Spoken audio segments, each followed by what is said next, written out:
Hi everyone, I'm Vaughn, and welcome to another video where I recap a chapter from Politics for Beginners.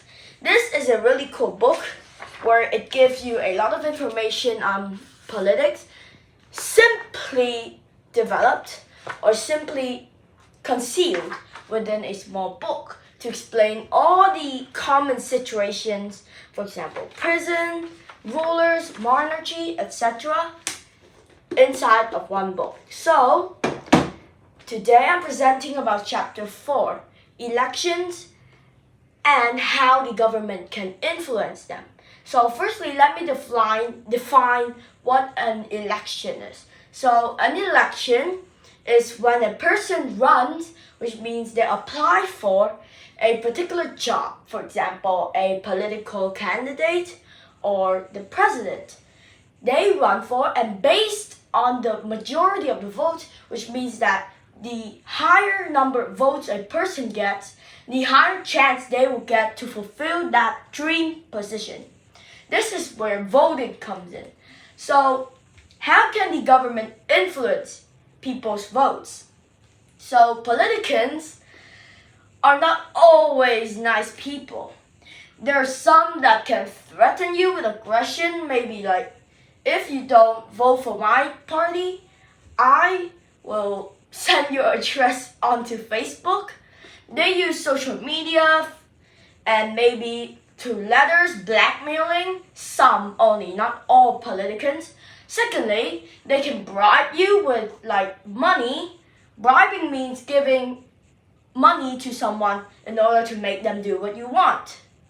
For example, Ben wants to give some money to Sam in order to Sam to lend him or to do his homework for him. And then Ben lies about doing the homework himself. And Sam doesn't say anything because he's already bribed. So, going with these two ways the government can influence your vote, there's something called corruption. So corruption might seem like something from a horror game, but it's quite common in politics. Corruption is when the politicians use those two methods or any other method in order to achieve their goal. For example, vote rigging, which means bribing the vote counter not to count all the enemy's votes or lessening it by about 10%. This means that even though bribing has a lot of effects, the public would not suspect anything because the bribe already told the vote inspector not to say anything. If the vote inspector says yes, then he agrees to deal. If vice versa, he scams and reveals that politician, making him fall from A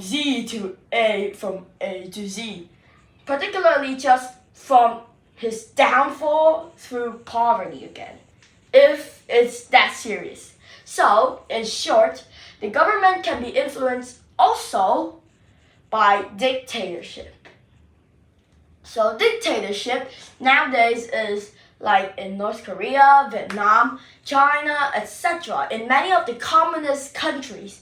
And these dictators can influence their vote using censorship. This means that canceling everything out they don't like, arresting people they don't like, killing, murdering, chopping heads off the people and families they don't like. So it might seem a little violent, but this is how dictators work. So in short, in conclusion, there are three main ways a government can influence a vote: bribing, aggression, or threat, and thirdly, lastly, and most scary, dictatorship.